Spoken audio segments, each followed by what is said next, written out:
اور ہم کو سمجھاتی بھی رہی ہیں. ثقلین امام صاحب ہیں جی، لندن سے ہمارے ساتھ موجود ہیں. یہ بہت سینئر صحافی ہیں. ہو سکتا ہے پاکستان میں بہت سے لوگ ان کو بہت اچھی طرح واقف نہ ہوں. نیوز سے، جنگ سے، بی بی سی ورلڈ سے، بزنس کارڈ سے وہ وابستہ رہے ہیں اور بہت ان ایسے معاملات پر گہری نظر رکھتے ہیں. Last but not the least, brigadier Farooq Hameed صاحب، ہمارے دوست، ہمارے ساتھی، یہ بھی ہمارے ساتھ موجود ہوں گے. میں آپ سے شروع کرنا چاہتا ہوں، پھر میں ڈاکٹر ہما باقائی صاحبہ کی طرف جاؤں گا. یہ سارا نقشہ جو نظر آتا ہے، کیا نظر آیا آپ کو؟ کیا ہوتا ہوا دکھائی دے رہا ہے آپ کو؟ بسم اللہ الرحمن الرحیم. دیکھیں، اگر کی شہادت کو دیکھیں تو ایران کے اندر اس قسم کے واقعات جو ہے وہ 2020 سے ہو رہے ہیں. اگر ہم ان کے جو انچارج ہوا کرتے تھے نیوکلیر ویپنز کے یا نیوکلیر ٹیکنالوجی کے، مسٹر محسن، 2020 میں وہ سب سے پہلے اسی طرح تہران کے اندر مارے گئے تھے. اور وہاں سے پھر شروع ہو جائیں تو کامران صاحب جو ان کے آخری آدمی وہاں مارے گئے، جو جیولوجیکل کہ ان کے ہیڈ ہوا کرتے تھے. تو یہ 4 آدمی جو ہیں، جس میں نیشنل گارڈز کے خدائی، یہ سارے لوگ جو ہیں وہ مارے گئے. اور ایران نے ہر دفعہ کہا کہ یہ اسرائیل نے کیا ہے اور اسرائیل کو دھمکیاں بھی دی گئی، لیکن ہمیں ایسا کچھ اسرائیل میں ہوتا ہوا نظر نہیں آیا.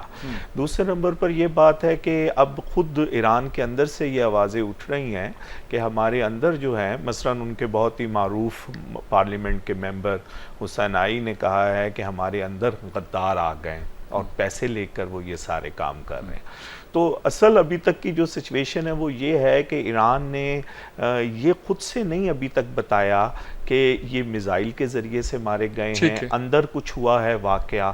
یہ سب سے زیادہ تشویشناک صورتحال ہے. مغربی میڈیا تو یہ کہہ رہا ہے جی کوئی 1 مہینہ پہلے پتہ تھا. نیو یارک ٹائمز کے اندر یہ آرٹیکل آیا ہے کہ جناب وہاں پر ایک چیز بم رکھ دیے گئے تھے یا ایسی کوئی چیز رکھ دی گئی تھی اور وہ تھی، اور وہ اصل میں اس کی وجہ سے، اگر یہ اس کی وجہ سے ہوا ہے تو پھر تو یہ ایران کی سیکورٹی کا ایشو ہے.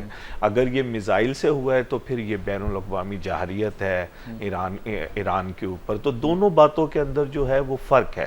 جہاں تک بدلہ لینے کی بات ہے تو میں پہلے عرض کر چکا ہوں کہ بدلہ لینے والی، دیکھیں تھوڑی سی بات وہ ہو جائے گی، لیکن ابھی کینیڈا کے اندر سکھ قتل ہوا، پھر امریکہ میں واقعہ ہوا، پاکستان کے اندر بھی 2 واقعات کہا جاتے ہیں، پھر آسٹریلیا.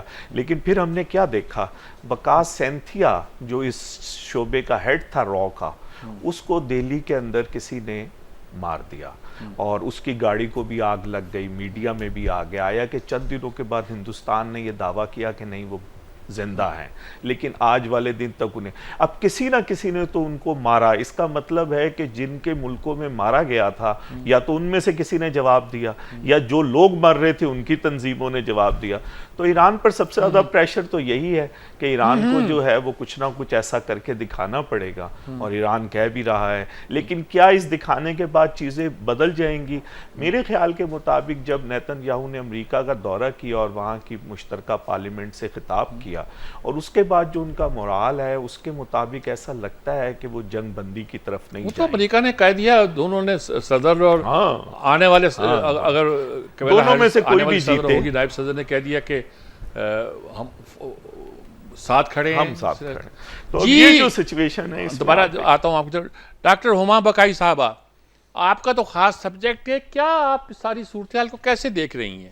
دیکھیے جی، میرا تو یہ خیال ہے کہ اسرائیل جو چاہتا تھا وہ اسے مل گیا. ٹھیک ہے. اور جو آوازیں اٹھ رہی تھی نا کہ جنگ بندی کی جائے اور جو آرمز کی ترسیل ہے وہ ختم کی جائے، یا امریکہ میں اگر اسرائیلی پشت پناہی کے حوالے سے کوئی ابہام یا دوسری رائے ابھر رہی تھی، وہ اسرائیل نے یہ حملہ کر کر بالکل کچل دی. وجہ یہ ہے کہ دیکھیے ایران پھنس گیا. ایران کو سخت سٹیٹمنٹ دینا ہی تھا. اب تک ایران جنگ اپنی دہلیز سے دور رکھتا تھا، وہ جنگ کو لے گئے ایران کی دہلیز پر، اور اس کے ساتھ ساتھ ایران جواب نہ دے تو مشکل، جواب دے تو مشکل. تو ایران نے جواب دے دیا کہ ہم اس کا رسپانس دیں گے. نتیجتاً آج آپ نے کیا دیکھا، بائیڈن نے کہا ہم مزید افواج بھیج رہے ہیں، سرویلنس پلینز ہیں ان کی جو سی لینز سے ان کی حفاظت میں مزید اضافہ کیا جا رہا ہے. ایک ان کو چھوٹا موٹا نقصان ہوا ہے کہ جتنی فلائٹس ہیں وہ فلائنگ کمپنیز نے کینسل کر دی ہیں. تو جو پورا ایک سمجھیے زور پکڑ رہا تھا اسرائیل کے اوپر اس صورتحال کو کنٹرول میں لانا یا انٹرنیشنل لا کے نارمز میں آنا, وہ سب پر پانی پھر گیا. اور امریکہ کا یہ اسٹیٹمنٹ کہ جی اس سے ڈائلاگ پہ کوئی اثر ہی نہیں پڑے گا. میری آپ سے گزارش یہ ہے کہ جس سے ڈائلاگ ہو رہا تھا, جو چیف نیگوشیٹر تھا, آپ نے اس کو مار دیا اور پھر آپ کہہ رہے ہیں ڈائلاگ پہ کوئی اثر نہیں پڑے گا. جنگ پھیلے گی بھی. اسرائیل امبولڈن ہوا ہے اور اس کی جو امداد میں کوئی تھوڑی بہت کہیں کمی آنے کی خیال بھی جو پیدا ہوا تھا نا, وہ بھی سمجھیے ختم ہو گیا. تو میں تو سمجھتی ہوں کہ اس سے زیادہ اسرائیل کی اچھی اسٹریٹجی ہو نہیں سکتی تھی. کیا اس سے ان کی اسٹریٹجی تو ٹھیک ہے, لیکن کوئی آئندہ کے خدشات کیا ہیں پورے خطے کے لیے؟ کچھ لوگ کہتے ہیں ایسے ہی جیسے کہ جرمن نے پولینڈ پہ حملہ کر دیا تھا اور اس کے بعد جو ایک عالمی جنگ چھڑ گئی تھی, ویسی صورتحال کچھ لوگ آج میں ایک جگہ بیٹھا ہوا تھا, وہ لوگ اس سے کمپیئر کر رہے تھے اس کو. سجاد میر صاحب 10 مہینے ہو گئے اس جنگ کو, اور 10 مہینوں میں وہ کتنے اور بچے اور عورتیں ماریں گے نا. تو اب ان کے پاس اپنا آبجیکٹیو اچیو کرنے کا واحد آپشن یہ ہے کہ وہ جنگ کو پھیلائیں. تو انہوں نے جنگ میں لیبنان کو بھی گھسیٹا ہے اور ایران کو ٹارگٹ کر کے ایران کو گھسیٹا ہے, تاکہ ان کی جو مدد ہے ویسٹرن کیپٹل سے, بالخصوص واشنگٹن سے, وہ اور مضبوط ہو جائے. تو میرا خیال ہے کہ اسرائیل تو بالکل اس وقت ایک وار مانگرنگ کی صورتحال میں ہے اور کوئی روکنے والا نہیں ہے. تل اویو کے اندر سے آوازیں, یونائٹڈ نیشن, یہ جو کنزرویٹو جیوز ہیں ان کی پریڈ یو ایس میں, اسٹریٹ ویسٹرن کیپٹلز کی کھڑی ہو گئی, ان کی یونیورسٹیز میں شور مچ گیا, کسی چیز نے اس کو نہیں روکا ہے. اور اب جب رکنے کی طرف تھوڑا سا مائل نظر آیا امریکہ, تو سمجھے انہوں نے یہ چال کھیلی اور اس میں کلی طور پر کامیاب ہوئے. ٹھیک جی. ثقلین امام صاحب, آپ کیا ویو کر رہے ہیں, لوگ کیا سوچ رہے ہیں, کیا نظر آ رہا ہے آپ کو اس ساری صورتحال پر؟ سوال کیا کروں, نقشہ سب آپ کے سامنے, کیا نظر آ رہا ہے آپ کو؟ سجاد صاحب, ابھی جو نیو یارک ٹائمز کا حوالہ دیا جا رہا تھا کہ اس نے بتایا ہے خبر کے ذریعے کہ شاید اندر ہی سے پہلے سے پلاننگ کی گئی تھی, کوئی اندر مداخلت ہوئی ہے یا اندر ہی کے لوگ کچھ ملے ہوئے ہیں بیرونی طاقتوں سے. نیو یارک ایک قابل اعتبار اخبار رہی ہیں اور یہ کئی بار ثابت ہو چکا ہے. وہاں پہ پلانٹڈ خبریں لگتی رہی ہیں, وہاں پہ پلانٹڈ تصویریں لگتی رہی ہیں. عراق جنگ سے لے کر اب تک کئی واقعات ایسے ہو گئے ہیں. لہٰذا امریکی اخبارات کی جو کئی خبریں ہوتی ہیں وہ ضروری نہیں کہ صحیح ہوں اور ان کے انسائڈر سورسز بھی صحیح ہوں. تو ایسی خبروں کو بڑے محتاط انداز سے دیکھنے کی ضرورت ہوتی ہے. بعض اخبارات ہیں جو کریڈیبلٹی بہتر رکھتے ہیں, لیکن کم از کم نیو یارک ٹائمز اب ذمہ دار حلقوں میں ایک قابل اعتبار اخبار نہیں سمجھا جاتا ہے. دوسری طرف چلتے ہیں, اگر ہم قتل دیکھیں تو فی الحال تو یوں لگ رہا ہے کہ ایک ٹرمپ کارڈ کھیلا ہے اسرائیل نے اور شاید, اور انہوں نے ایک اپنا بڑا ہدف حاصل کر لیا ہے. لیکن ہدف میں بڑی بنیادی چیز یہ دیکھی جاتی ہے کہ کوئی ایسا کام یا ایک ایسا آپریشن جس کے ذریعے آپ دشمن کی خاص طاقت کو کمزور کر دیں, تو اس کو ایک اسٹریٹجک وکٹری کہا جا سکتا ہے. بنیادی طور پر ایک مذاکرات کار تھے, جس طرح کے فلسطینیوں کے ایک صاحب اراکات تھے. اگر آپ نے صاحب اراکات جیسے شخص کو ہلاک کر دیا ایک اس طرح کے حملے میں, تو آپ نے فلسطینیوں کی فوجی طاقت کو کمزور نہیں کیا ہے. ان کی فوجی طاقت اپنی جگہ برقرار ہے, اور جو فوجی حملے کیے گئے ہیں اس سے سویلین زیادہ ہلاک ہوئے ہیں اب تک کی جو اطلاعات ہیں. اور ظاہر ہے کہ طور پہ کچھ تو کمزور ہوئی ہے, ہم یہ نہیں کہہ سکتے بالکل کمزور نہیں ہوئی, لیکن یہ کہ ان کے لڑنے والے, ان کے جنگجو ختم ہوئے ہیں, اس کا ابھی تک کوئی ثبوت نہیں ہے. اچھا, ایران میں اگر انہوں نے حملہ کیا ہے تو جیسا کہ ابھی آپ ہی کے ایک ساتھی فرما رہے تھے کہ ایران میں یہ حملے کافی عرصے سے جاری ہیں, تو کیا اس سے ایران کی یا فلسطینیوں کی ختم ہو گئی ہے, کمزور ہو گئی ہے, ڈی گریڈ ہو گئی ہے؟ اس کا کوئی ثبوت نہیں ہے. تو یہ حملہ ایک میری نظر میں اسرائیل کے اندرونی بحران کو ایک نیا چہرہ پہنانے کی کوشش ہے, جو کوئی اچھی حکمت عملی نہیں ہے, کیونکہ نتن یاہو جو ہیں وہ خود سیاسی طور پہ کمزور ہیں. ان کے جو گالانت جو ان کے دفاع کے مشیر اور وزیر ہیں, یہ لوگ سب سیاسی طور پہ کمزور ہو رہے ہیں اور اپنے اہداف حاصل کرنے میں ناکام ہیں. تو اب وہ ایک ہوتا ہے کہ اپنی سیاسی مارکیٹنگ کے لیے انہوں نے ایک سیاسی ہدف کو ہلاک کیا ہے, اور وہ دنیا کو یہ بتا رہے ہیں کہ ہم نے بہت بڑا ایک فوجی اہلکار مار دیا ہے. انہوں نے جو لبنان کا ایک جنرل فواد جس کو ہلاک کیا ہے اسرائیل نے, وہ یقینی طور پہ فوجی اسٹریٹجک ان کے ایسٹ تھا. ایک ایسی چھاپہ مار یا گوریلا تنظیم ہے جس میں ایسے ارکان اکثر مرتے رہے ہیں. مثلا ان کا کافی بڑا جو ایک اہلکار تھا اور یعنی سمجھیے مجاہد یا ان کا ایک جو آپریشن کرنے والے تھا عماد مغنیہ, وہ کافی عرصہ پہلے ہلاک ہوئے تھے. لیکن ان کے بعد آپ نے دیکھا کہ یہ ایسی تنظیمیں جو ہیں ایک دو اشخاص پر, ایک دو ہیروز پر نہیں چل رہی ہوتی, اپنی اسٹریٹجیز پہ چل رہی ہوتی ہیں. تو یہ فوجی لحاظ سے اسرائیل کی کوئی کامیابی نہیں ہے. یہ ایک سیاسی حکمت عملی انہوں نے اختیار کی ہے. ٹرمپ کارڈ ہے جو خلا بھی جا سکتا ہے. ان کے بعد ٹھیک ہے آپ کی جی فاروق حمید صاحب, بریگیڈیئر صاحب, کیا کہیں گے آپ؟ یہ سارا جو واقعہ ہوا ہے, کل آپ سے بیٹھ کے بات بھی ہو رہی تھی, سارے لوگ اس پہ تشویش کا اظہار کر رہے تھے, کیا آپ اس وقت کیا کہنا چاہتے ہیں اس پر؟ بسم اللہ الرحمن الرحیم. بہت شکریہ میر صاحب سر. پہلی بات تو ہے کہ میرے سے غلطی ہو گئی. کل جب ہم اکٹھے بیٹھے ہوئے تھے اور گفتگو گپ لگا رہے تھے تو میں بھول گیا کہ آپ کی برتھ ڈے, اور میرا خیال ہے کہ کل کیک ہونا چاہیے تھا. وہ بہت دن ہو گئے, تو برتھ ڈے کے بہت دن ہو گئے, لیکن بہرحال آپ کو برتھ ڈے مبارک ہو.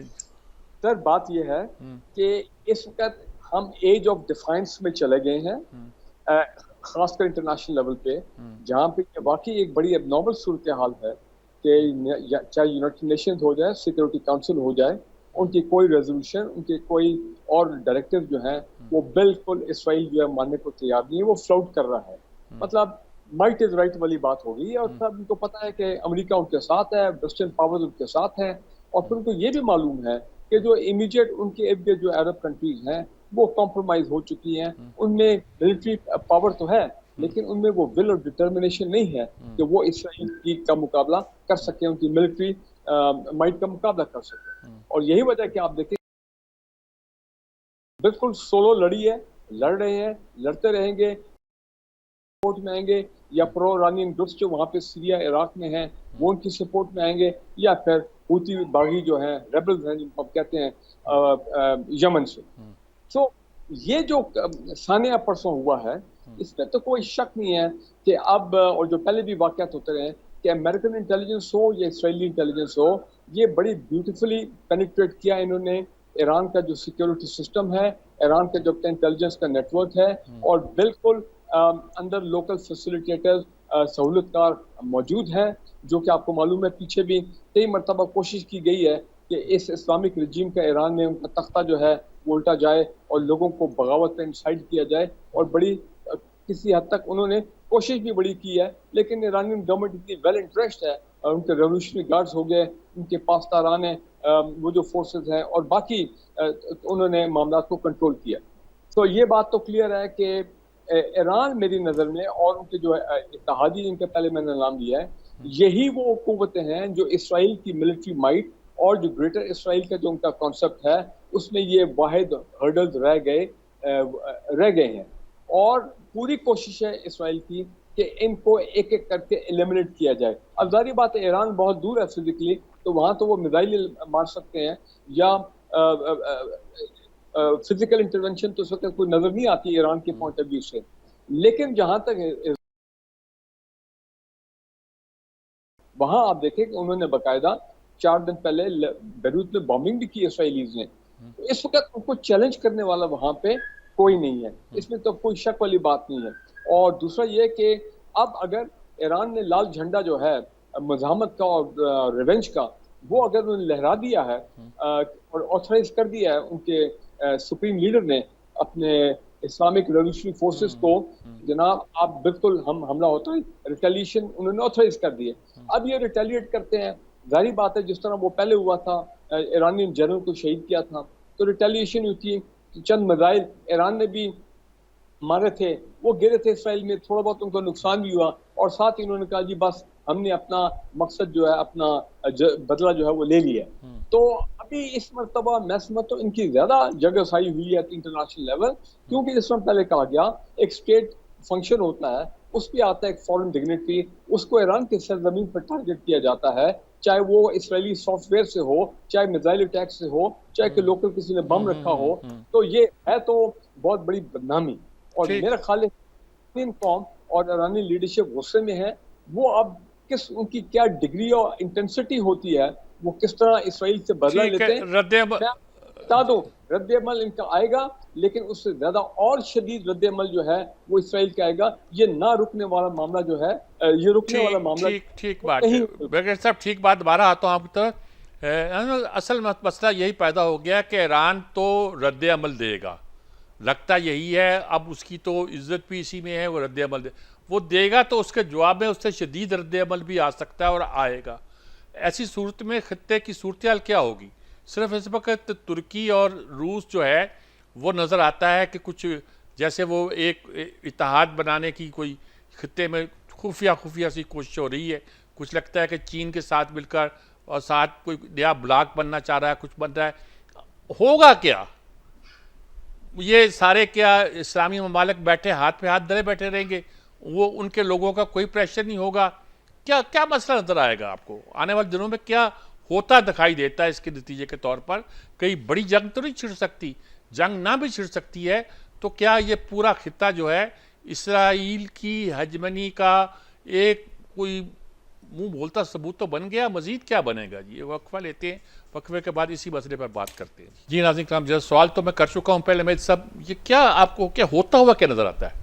یعنی کہ خطرناک سے صورتحال ہے, بلکہ آج تو لوگ, میں نے بہت سی لوگوں سے بات کرتے سنا کہ پاکستان کو کیا کرنا چاہیے, وہ بات ہم بعد میں کرتے ہیں. پہلے یہ دیکھیے کہ پاسبلٹی کیا ہے اس بات کے اندر سے پیدا ہو سکتی ہے. دیکھیں, اس میں جو سب سے اہم بات ہے نا, وہ یہ ہے کہ ایک ایران ایک ایسا ملک ہے جو فلسطین کے معاملے کے اندر جو ہے وہ فلسطین کے پیچھے کھڑا ہوا ہے, یا فلسطین کا ساتھی ہے, یا جو اس کے ساتھی ہیں خطے کے اندر وہ.